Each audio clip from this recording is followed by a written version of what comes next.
Hello everyone and welcome to the Edwards Custom Models YouTube channel. I've got this kit in front of me here, the new, well it's not new anymore, it's a couple of years old, but the 1/32 Tamiya Vaught F4U-1A Corsair. And I know this kit's been reviewed numerous times on YouTube and throughout the internet, but I had it in front of me, so I thought I'd give you a couple of my quick thoughts anyway. So here we go, we'll crack this box open. And if you've built any of these new school Tamiya 32nd kits, you'll know that they're always fantastic. To be honest, they're the best kilts I've ever built anyway. You've got a few things in the box here. Instruction booklet, it's quite a thick booklet. I think it's about 50 or so pages, 55 pages in length. You don't use all those pages because I'll tell you in a second, there's a few options. You've got information about the airplane itself and where it was used, who built it, designed it. It's in Japanese and English, obviously Tamiya being a Japanese company. Your colour callouts down here, painting guides, general Tamiya recommended tools and stuff. Same as this page, warnings, Tamiya's tips on how to build plastic models, how to paint, how to put your masks on the windows, or the canopies, so forth. You've got your marking options here. There's 3 in this box. I'll go into that in a little bit. I'm going to build this one, which is number B, or option B, VF17 squadron leader. I think it's Big Hog.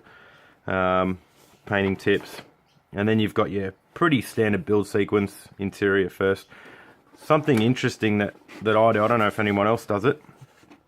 I really got sick of, as I'm, especially with the interior and engine, you go through, you've got these colour callouts, and you always have to flick back to the start to see what they are. So what I do is I get a coloured pencil set and I actually go through and mark just under each one what the colours are. So for instance, this green colour here is going to be my own, it's like an interior green on this. I'll mix it up myself. Red, black, silver, yellow, which is buff. I didn't have a buff pencil. Makes sense to me. And I do that the entire way through, as you can see. I circle things that could easily be forgotten. I'm not putting a pilot in, so it's very easy to disregard this set, but there's a caution decal there, so I've just circled that. Your seat, harnesses, interior structures, pretty standard, as I said. Engine, same thing, I've got all the colours called out. There's a few different types of greys and silvers, so I've marked them here. You go through, you button it up, join the engine on, control surfaces, tail wheel. And this is where it gets interesting with this kit, because you can do the wings extended or the wings folded. I'm going to do extended wings, so I will use from pages 40 to 79. And you'll see here, you scroll through, and then wherever it is, there's another section. From pages 80 to 122 is the folded wings. So you pick which option you're going to build, which I think that's wrong, because it says 40 to 79, but it's 19 to 32. Ah, no, it's steps. Steps, 40 to 79. So once you get to here, page 32, step 79, you're finished. You disregard this entire section, or vice versa if you're building it the other way. Go to the back here, you've got your ordnance options. Pilot painting, which like I said I won't be using. You've got your display stand which comes with it, nameplates, and then you've got all your parts layouts. There's quite a few there, as you can see. Some people like to check that stuff before they build. Personally I don't, because I know they're all in there. If they're not, then I'll deal with it when I get to it. You got your stencil callouts, which is common across all the airframes. More stencil callouts, and then you've got your marking and painting options. Like I said, I'll be doing option B, which is this one. It's only in black and white here, and I'll show you in a second why. So there's the upper, lower, port, and starboard, and same as for option C. And that's it for the instruction booklet. What you do get with these Tamiya 1/32 kits is this colour marking callout. You only get this for, well, generally speaking, the one on the box art. I think that the Zero, which I have as well, has a lot more options on it because it's just different tail bands and fuselage bands.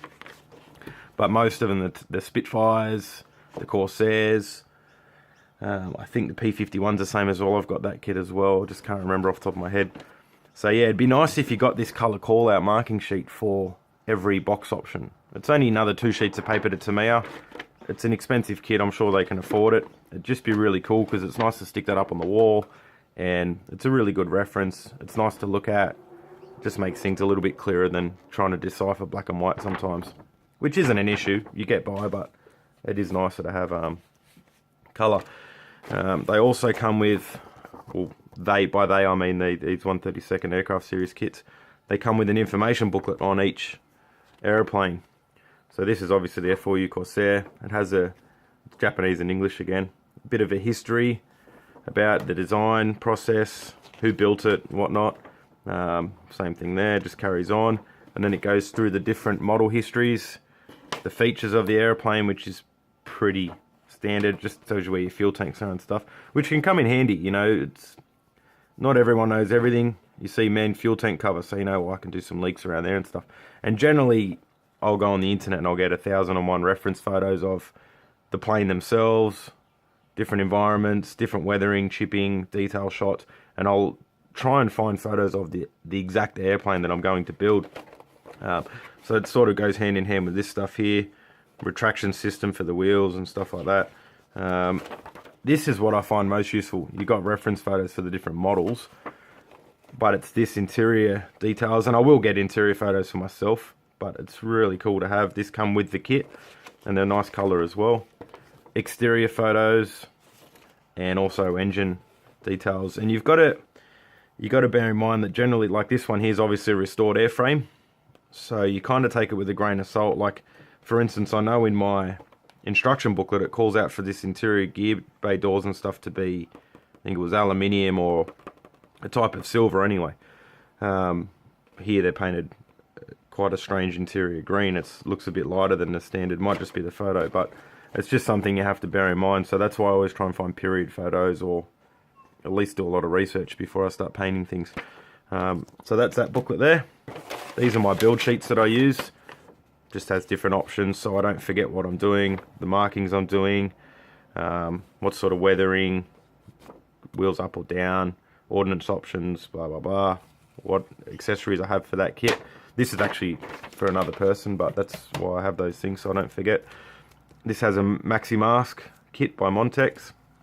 I'm not going to open it up because it's just sheets of masking paper, but it has the inside and the outside of the canopies, which I'm undecided if I'll use. I generally find it easy to mask up with Tamiya tape, burnish with a toothpick, and cut around with a brand new number 11 blade, rather than trying to line up these masks. It's just a personal thing.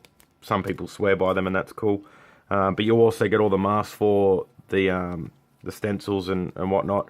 So I probably will use these because then you get a nice weathered look on your markings. I will have to use the kit decals for the smaller stencils on the airframe and so forth, but that's not a big issue, to be honest.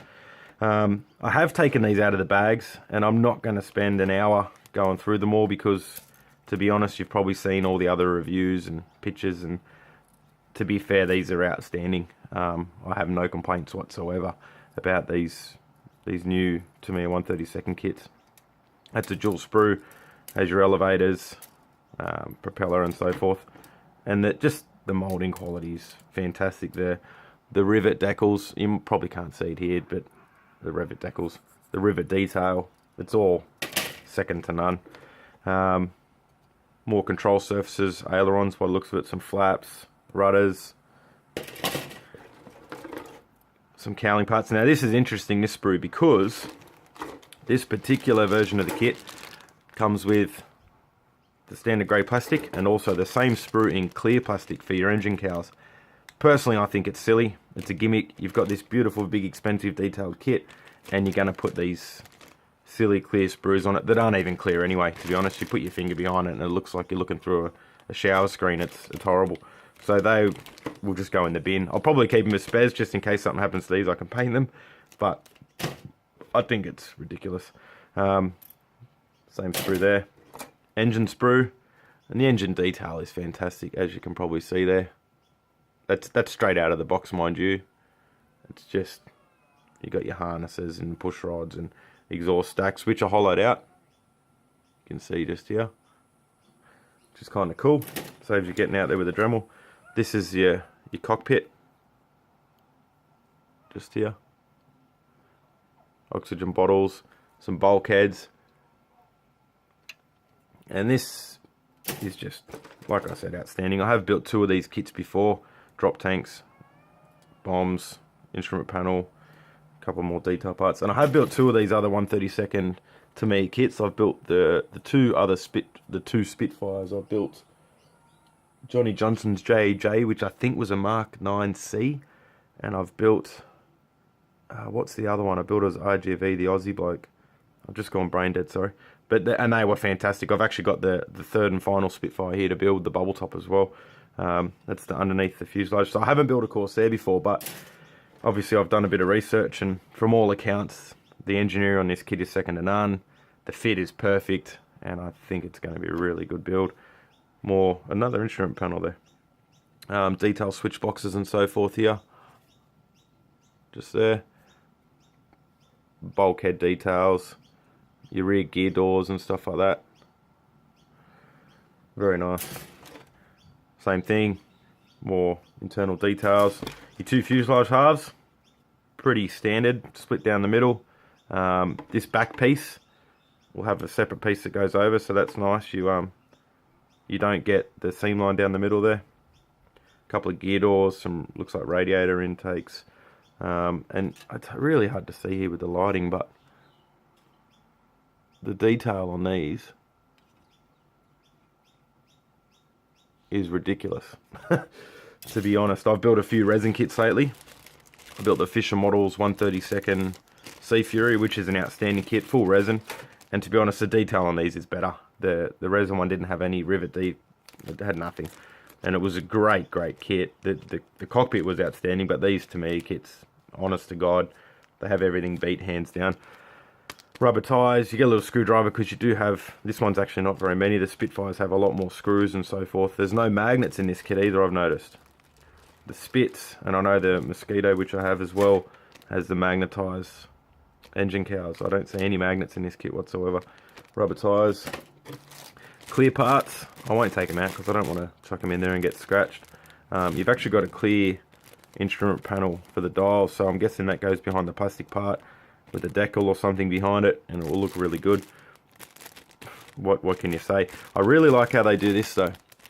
On the front windscreen, it doesn't just butt up against the fuselage, it actually has a part of the fuselage molded in. So once you fit that on, if you do need to fill anything, it's much easier for starters, which I'm sure you won't. But you don't get a join. It's seamless. And it's much easier to take care of these square joins than a compound curve for the windscreen. I wish more kits did that because I think that's fantastic. They're crystal clear. Can't say enough about them. That's your stand. If you want to pose the model in flight, I'll be doing it wheels down, but it's always an option for those people that are inclined. Pilot figure, they're not too bad, they're not great. I never use the pilot figures. I'm not very good at painting them, and I think they kind of take away from the amazing cockpit detail. I'll go to that in a second. Wing skins, like I said, this one will be built wings down. I think they look really cool folded. This one here is going to be wings down. And these are just internal structures. You've got your main spar here, which is very solid. Interior gear doors, I think they're 2-part. Yeah, so you've got an inside and outside for the gear doors. Looks like part of the doors again. There's that, I think that's the rear spine of the fuselage. And more internal structures. You've got 2 options here. This one's for the folded wings. It goes on the outside of that spar and supports the wings. And this one's for your unfolded wings. Kind of cool to see that. It's going to be really strong and rigid. I have built a couple of other kits lately with folded wings. I did a Kinetic S2 tracker, and I used a resin wing fold kit, but I actually had to use half the plastic parts because either way it was just flimsy. You touch the wings, they're about to break. Where this is really interesting to see that. I think that's really cool, and I'm not surprised seeing that Tamiya's designed the kit. Now this is the photo etch that comes with it. Tamiya use a stainless steel, not your traditional photo etch brass. I'm not a massive fan of it because it's a lot stiffer and stronger and thicker, and you can't really anneal it properly like you can with the brass, but it does work. I've used it without issue. It's just, it's not my preferred thing. You got a couple of mesh parts here and whatnot, little detail pieces. Tamiya decals, and these Tamiya decals cop a pretty bad rap. Everything I read about them is negative. They're always perfectly in register, as you can imagine. I'm not sure who prints them. I think they print them themselves, or they've got a supplier that does it. They're not cartographed or anything, but they're, in my opinion, they're just as good. A lot of people complain that they're too thick and they don't settle down over surface detail. Honestly, I've used them on hundreds of builds now with no issue, to be honest. Probably not hundreds, but a lot of builds. I use the Mr. Mark softer. I have no issues with it, to be honest. If I have to reapply it, I will. And on small decals, I probably wouldn't use the Tamiya Mark fit on the Tamiya ones because they are a little bit thick. But once they're settled down, I have no problems. I generally run a blade through on their the panel lines to get the washers in there and stuff, but that's just a personal thing. And like I said, I probably won't use many of these because I'm going to use the Montex mask set.